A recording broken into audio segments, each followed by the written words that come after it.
achieved soft landing on the moon. India is on the moon.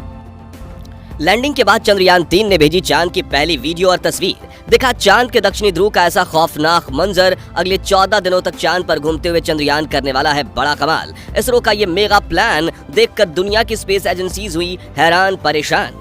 दोस्तों, चांद की कक्षा में पहुंचने से लेकर आज तक इसरो का चंद्रयान 3 रोज लगभग नई तस्वीरें और वीडियो भेज रहा है। और क्या आप जानते हैं कि रूस का लूना 25 जिस दिन क्रैश कर गया, उस दिन भी इसने चांद की 4 दुर्लभ तस्वीरें साझा की थी, जिसमें चंद्रमा का वो फार साइड दिख रहा था जिसे धरती पर बैठकर किसी भी टेलीस्कोप से नहीं देखा जा सकता। लेकिन इस वक्त की सबसे बड़ी खबर यह है कि चंद्रयान 3 चंद्रमा की सतह पर सफलतापूर्वक लैंड कर चुका है, जिसके तुरंत बाद इसने अपने अंदर लगे एडवांस हाई क्वालिटी कैमराज की मदद से चांद के दक्षिणी ध्रुव की पहली झलक कैप्चर कर ली है। और अगले 14 दिनों तक वो बड़े कमाल करने वाला है, जिसका खुलासा आज हम इस वीडियो में करेंगे। साथ ही आपको दिखाएंगे इस मिशन से जुड़ा वो पहलू जिसे देखकर इसरो के लिए आपकी इज्जत 10 गुना बढ़ जाएगी। तो बने रहिए इस वीडियो के अंत तक। दोस्तों, 14 जुलाई को पृथ्वी से चांद के लिए रवाना हुआ चंद्रयान 3 ने इतिहास तो तब रचा जब उसने 23 अगस्त की शाम चांद के उस साउथ पोल पर लैंडिंग की जहां आज तक दुनिया का कोई देश नहीं पहुंच पाया। चंद्रमा का यह हिस्सा आज भी अपने अंदर अनेक ऐसे रहस्य समेटे हुए है, इसलिए दुनिया भर के वैज्ञानिक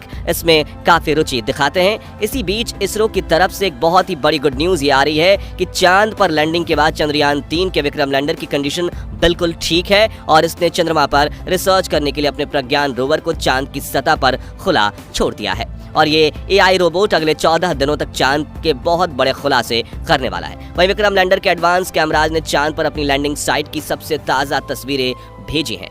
इन लेटेस्ट फोटोज में आप सूरज की रोशनी को रिफ्लेक्ट करके चमक रही चांद की खूबसूरत सतह को साफ साफ देख सकते हैं। साथ ही ये भी देख सकते हैं कि चांद की सतह कितनी ज्यादा ऊबड़ खाबड़ है, जिसका ये हाल लंबे समय तक उल्कापिंडों की बारिश की वजह से हुआ है। वहीं लैंडिंग से ठीक पहले विक्रम लैंडर पर लगे लैंडर पोजीशन डिटेक्शन कैमराज ने चांद की कई कमाल की फोटोज खींची थी और इसरो द्वारा शेयर की गई इन तस्वीरों में आपको कुछ नाम लिख के दिखाई दे रहे होंगे, जो कि चंद्रमा पर मौजूद बड़े बड़े इम्पैक्ट क्रैटर्स हैं, जो यहाँ से तो हमें केवल गड्ढों की तरह दिखाई दे रहे हैं।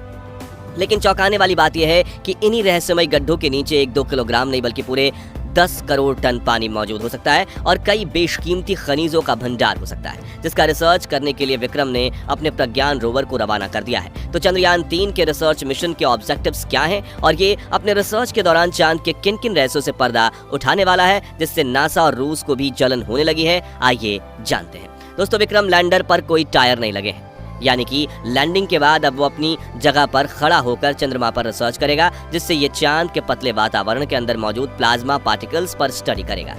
दिन और रात में चंद्रमा की सतह के बदलते तापमान पर रिसर्च करेगा, अपनी लैंडिंग साइट के आसपास आने वाले भूकंप की गति और तीव्रता की स्टडी करेगा और सतह के नीचे लेजर फेंककर सरफेस एलिमेंट्स की स्टडी करेगा, जिसके लिए इसके अंदर 4 पेलोड उपकरण लगाए गए हैं। जबकि चंद्रयान 3 का प्रज्ञान रोवर अपने 6 टायर्स की मदद के चलते हुए चांद के दूर दराज इलाकों की तरफ रवाना हो चुका है और चलते चलते इसने इसरो को भी चांद की डेटा भेजना शुरू कर दिया है। आपको बता दें कि प्रज्ञान रोवर में लेजर इंडक्टेड ब्रेकडाउन स्पेक्ट्रोमीटर और अल्फा पार्टिकल एक्सरे स्पेक्ट्रोमीटर जैसे 2 पेलोड उपकरण लगाए गए हैं, जो कि लेजर की मदद से चांद की सतह के अंदर तक झांकेंगे और सतह के नीचे मौजूद पानी का पता लगाएंगे। साथ ही ये चांद के मिट्टी और चट्टान में मौजूद मैग्नीशियम, एल्युमिनियम, क्रोमियम और सिलिकॉन जैसे कीमती खनिजों को भी खोज निकालेंगे और इस रहस्यों से पर्दा उठाएंगे कि आखिर चांद के अंदर क्या छुपा हुआ है। यानी अगर अपने इस मिशन में विक्रम लैंडर और प्रज्ञान रोवर ने चांद पर किसी कीमती खनिज या पानी का भंडार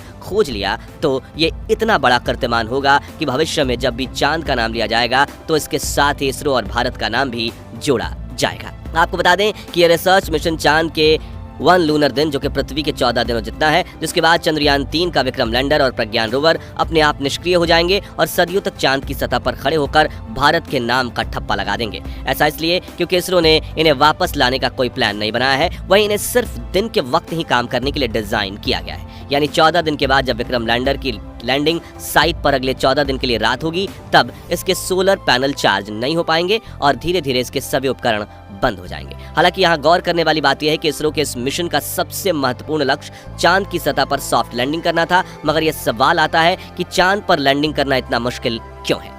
क्यों 23 अगस्त का दिन इसरो के इतिहास का सबसे ऐतिहासिक दिन बन चुका है और क्यों इसरो की इस उपलब्धि से ब्रिटेन, चीन और रूस जलकर राख हो चुके हैं। दरअसल दोस्तों, चांद के दक्षिणी ध्रुव पर उतरना आसमान से तारे तोड़ने के समान है, क्योंकि चंद्रमा के दक्षिणी ध्रुव पर सूरज की रोशनी उतनी नहीं पहुंच पाती जितनी चांद के दूसरे हिस्सों पर पहुंचती है। इसी वजह से चांद के दक्षिणी ध्रुव पर चारों तरफ घनघोर अंधेरा रहता है। वहीं पृथ्वी से चंद्रमा के इस क्षेत्र की दूरी ज्यादा होने की वजह से लैंडिंग के दौरान कमांड सेंटर का लैंडर से संपर्क टूटने का भय बना रहता है। साथ ही चांद पर ऐसा कोई मजबूत वायुमंडल भी नहीं है जो लैंडिंग के दौरान घर्षण पैदा करके लैंडर की रफ्तार को कम कर सके। इसी वजह से चंद्रमा के इस हिस्से में लैंडिंग करना काफी चुनौतीपूर्ण रहता है। ऐसे में किसी भी स्पेसक्राफ्ट को चांद पर लैंड करवाने का एक ही तरीका मुमकिन है, जिसे चंद्रयान 3 के विक्रम लैंडर ने ही अपनाया था। इस तरीके में लैंडर को चांद की सबसे छोटी ऑर्बिट में अपनी न्यूनतम ऊंचाई वाले बिंदु तक ले जाया जाता है, जो कि 20 से 30 किलोमीटर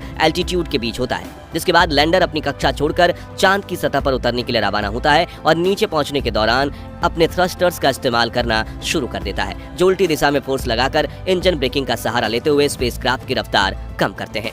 रफ्तार को कम करने के बाद लैंडर के सामने जो अगली चुनौती आती है वो होती है चांद की धूल। दरअसल चांद की सतह की मिट्टी काफी ज्यादा पतली है, इसलिए जब लैंडर चांद की सतह के बिल्कुल पास पहुंचता है तो थ्रस्टर से निकलने वाली हवा की वजह से चांद के सतह पर मानो जैसे आंधी आ जाती है, जिसके चलते चंद्रमा के धरातल पर धूल उड़ने लगती है और लैंडर के कैमरा लेंस पर धूल जमा होने का खतरा बढ़ जाता है। वहीं अगर इस धूल की वजह से लैंडर के कैमरा ने ठीक से काम नहीं किया तो वो लैंडर के आर्टिफिशियल इंटेलिजेंस सिस्टम को सही से डेटा नहीं भेज पाता और गलत डेटा के साथ अगर लैंडर गलत निर्णय ले लेता है, जिससे वो चांद की सतह पर सेफ लैंडिंग करने के बजाय एकाएक क्रैश लैंड कर जाता है, जिससे पूरे मिशन पर पानी फिर जाता है। इसी वजह से चांद पर लैंडिंग का सक्सेस रेट सिर्फ 27% है।